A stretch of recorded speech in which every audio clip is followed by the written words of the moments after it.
Bom dia, senhores torcedores do canal CN Flu. Estamos aqui mais uma vez falando sobre o nosso querido e amado Fluminense. Desculpe a barulheira aí de cachorro aí, de palavras aí, porque eu tô tendo que fazer meu vídeo aqui nos fundos. Aí os cachorradas estão latindo aí direto. Aí vamos lá, perdoe por isso, tá? Reportagem de Bruno Loreto. Reportagem de Bruno Loreto do Netflix, o data de hoje.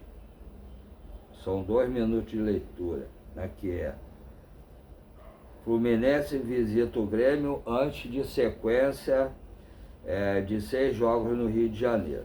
5 serão no Maracanã. O Fluminense fará sua última partida fora do Rio de Janeiro, antes de iniciar uma longa sequência de compromissos na capital fluminense. No próximo domingo, dia 26, às 18h30, o Tricolor encara o Grêmio na Arena do Grêmio, em Porto Alegre, pela 20ª rodada do Campeonato Brasileiro. Após o confronto, a equipe comandada pelo argentino Luiz Ubeldia disputará 6 jogos consecutivos no Rio. Destes 5 serão no Maracanã, incluindo o clássico comando do Vasco, e apenas um acontecerá no estádio Newton Santos, diante do Botafogo, o mando de campo do Botafogo, né?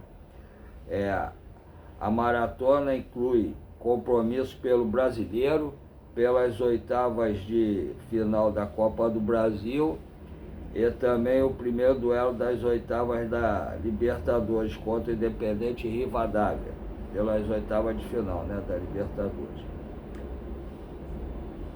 Próximos jogos do Fluminense: Grêmio versus Fluminense, domingo, dia 26, às 18h30, Arena do Grêmio, Porto Alegre, o Campeonato Brasileiro. Depois, Fluminense versus Bahia, quarta-feira, dia 29, às 21h30, Maracanã, Campeonato Brasileiro. Pois, sábado, Vasco Fluminense, dia 1º, às 17h30, Maracanã, mando do Vasco, ida das oitavas de final da Copa do Brasil. Pois Fluminense e Vasco, quarta-feira, dia 5, às 21h30, Maracanã, volta das oitavas de final da Copa do Brasil. Depois, sábado, dia 8, às 21h, estádio Newton Santos, Botafogo e Fluminense pelo Campeonato Brasileiro. Pois Fluminense Independente Rivadavia, terça-feira, dia 11, às 19h, Maracanã, ida das oitavas de final da Libertadores. Depois, domingo, dia 16, Fluminense e Palmeiras, 16h30, Maracanã, Campeonato Brasileiro. A sequência pode ser determinante para as pretensões do Tricolor nas 3 competições, que disputa com o apoio da torcida em 5 dos próximos 6 compromissos. O Fluminense terá a oportunidade de buscar resultados importantes para seguir firme na briga pelo Brasileiro e avançar tanto na Copa do Brasil quanto na Libertadores e melhorar a pontuação do Brasileiro também, né? Aí aqui, também deixa eu ver aqui, a Netflix também a reportagem do Bruno Loreto, 3 minutos de leitura. Zubeldia ganha reforço de peso no Fluminense contra o Grêmio. O Fluminense recebeu uma importante notícia nesta segunda-feira, dia 20. Com a abertura da janela internacional de transferência, que abre hoje, né, o Tricolor já pode registrar oficialmente Thiago Silva, que fica apto que fica apto para fazer sua reestreia em uma partida oficial diante do Grêmio no próximo domingo 27 pela 20ª rodada do Campeonato Brasileiro. A expectativa é que o técnico Luiz Zubeldia passe a contar com um dos principais reforços da temporada para a sequência do Brasileirão. Além das disputas da Copa do Brasil e da Libertadores, Thiago Silva fica à disposição de Zubeldia. A abertura da janela internacional permite que o Fluminense conclua o registro de Thiago Silva na CBF.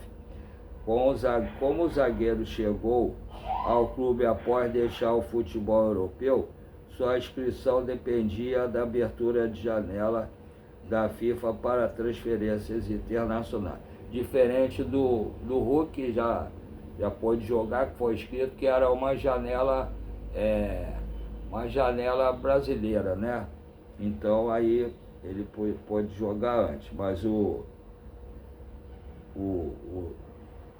Thiago Silva só a partir de hoje que ele é registrado, então o primeiro jogo vai ser realmente contra o Grêmio.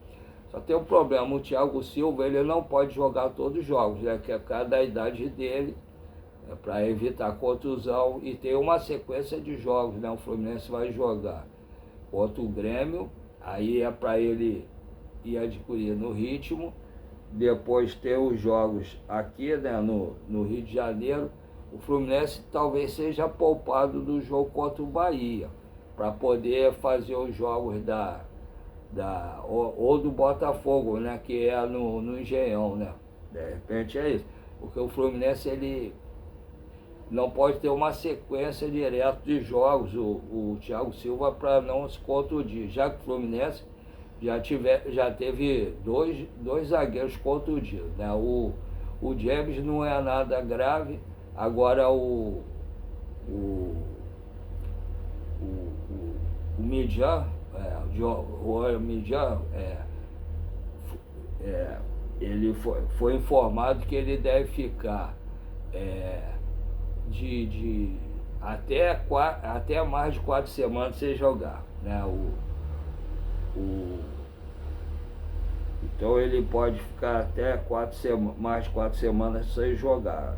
Apesar do Fluminense ter uma equipe médica e uma preparação física muito boa, né, com o filé, deve diminuir o tempo da recuperação dele, mas é bom aguardar.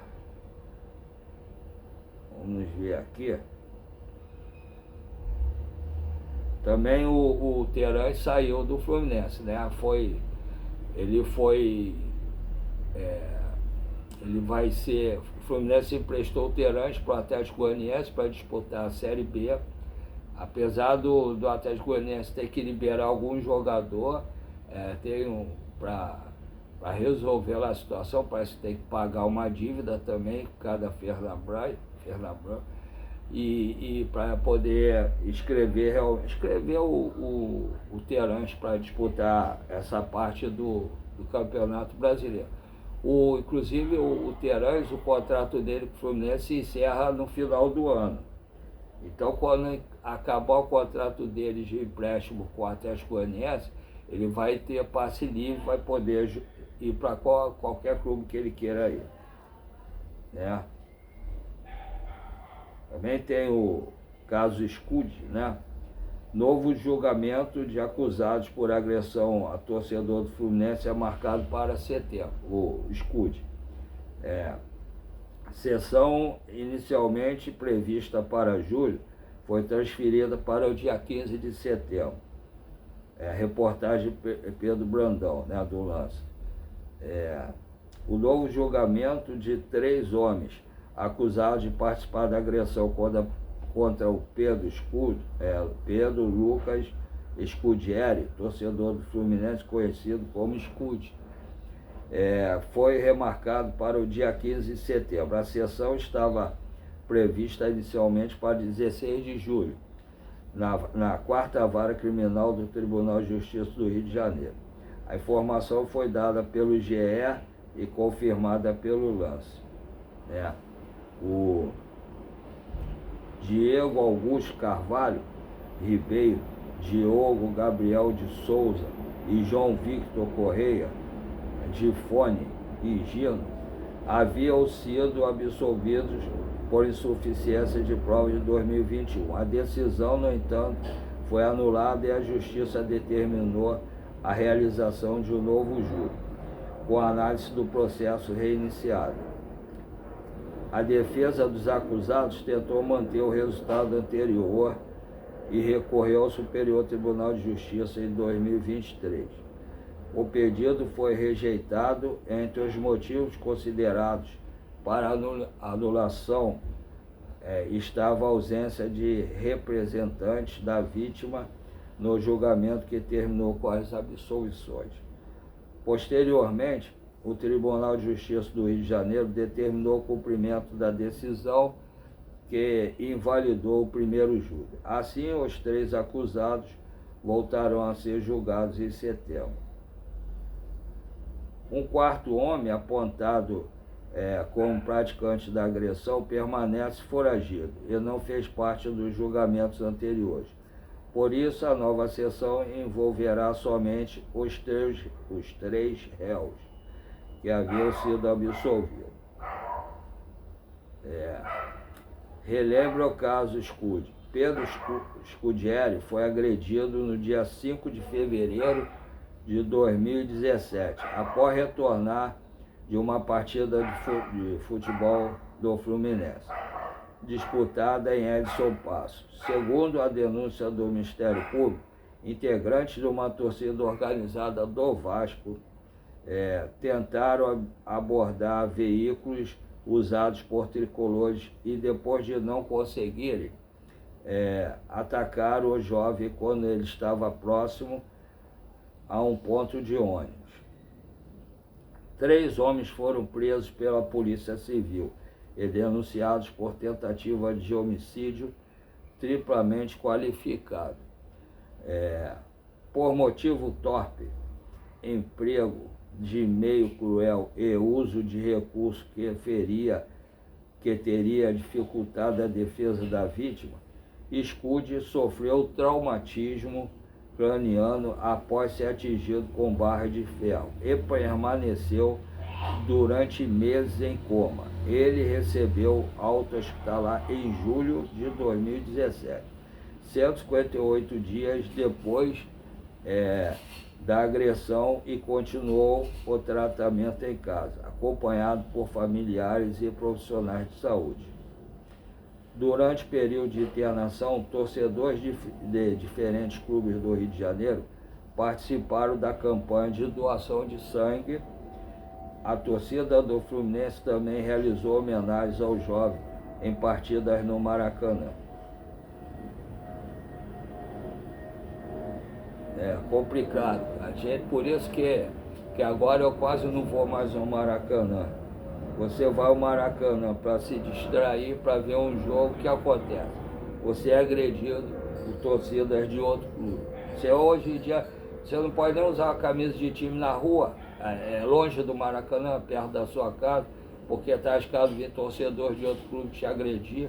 É ridículo o que tem acontecido no Brasil, no Rio de Janeiro. É um absurdo. Então a polícia tem que entrar em ação, prender esses caras e fazer o que foi feito, acho que foi na Inglaterra, tirar fotos, reconhecimento facial. Esses caras que são bandidos, isso não é torcedor, isso é bandido. Muitos são de torcida organizada, tem que reconhecer esses torcedores de torcida organizada, eles têm que ser expulsos dessa torcida organizada. A própria torcida organizada tinha que banir esses torcedores que são bandidos, que ficam agredindo os outros, e deixar só pessoas do bem. E esses torcedores tinham que ter reconhecimento facial e ficarem todo jogo do Fluminense 1 hora antes ou 2 horas antes na delegacia, e 2 horas depois também na delegacia, só ser liberado depois, para evitar de acontecer mais agressões como essa. É ridículo isso que acontece e ninguém toma nenhum posicionamento. Por isso que acontece cada vez mais. Agora, tirando isso, Todo mundo sabe que eu tenho mal de Parkinson, câncer de próstata, né? E que fico vendendo açaí com minha esposa todo dia, de meio-dia à meia-noite, de segunda a segunda.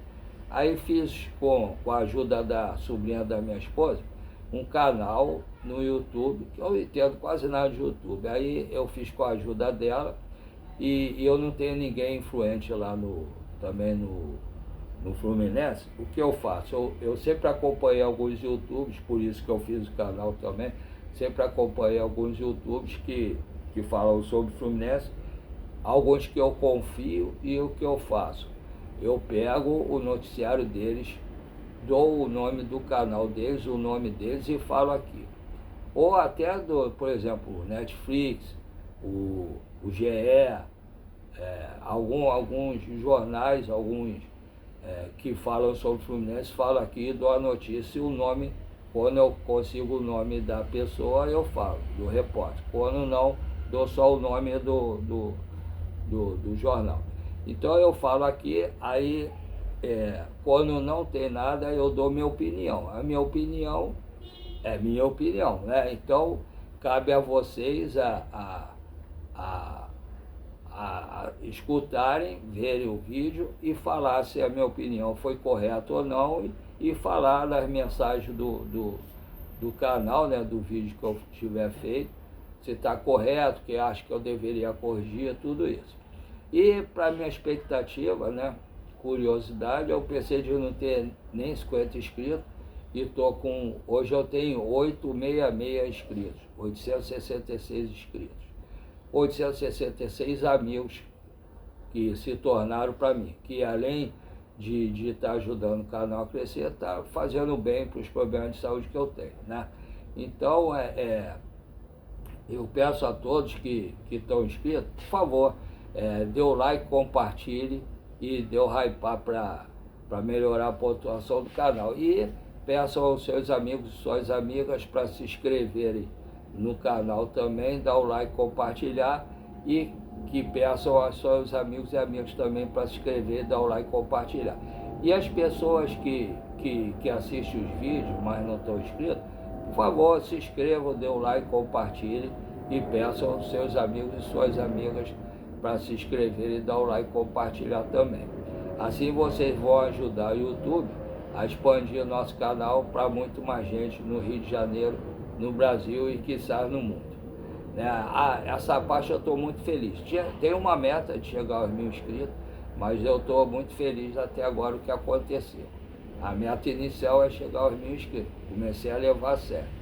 E em relação a Pix, se vocês puderem colaborar para tentar melhorar alguma coisa no canal em relação a vídeos, algumas coisas para colocar no quarto, onde eu estiver fazendo os vídeos, tenho 2 Pix, se vocês puderem colaborar. Um é um e-mail, o outro é um número menor para quem tem alguma dificuldade para digitar, como eu, por ter mal de Parkinson. Aí vocês podem colaborar. O primeiro é paulorcribeiro@hotmail.com, repetindo, paulorcribeiro@hotmail.com. O segundo é 746-234-787-34. Repetindo, 746-234-787-34. Tá? Os 2 Pix são do Banco PicPay. Se vocês puderem colaborar, qualquer valor, desde que não faça falta para nenhum de vocês, eu agradeço desde já. Fiquem todos com Deus. Até a próxima, se Deus quiser.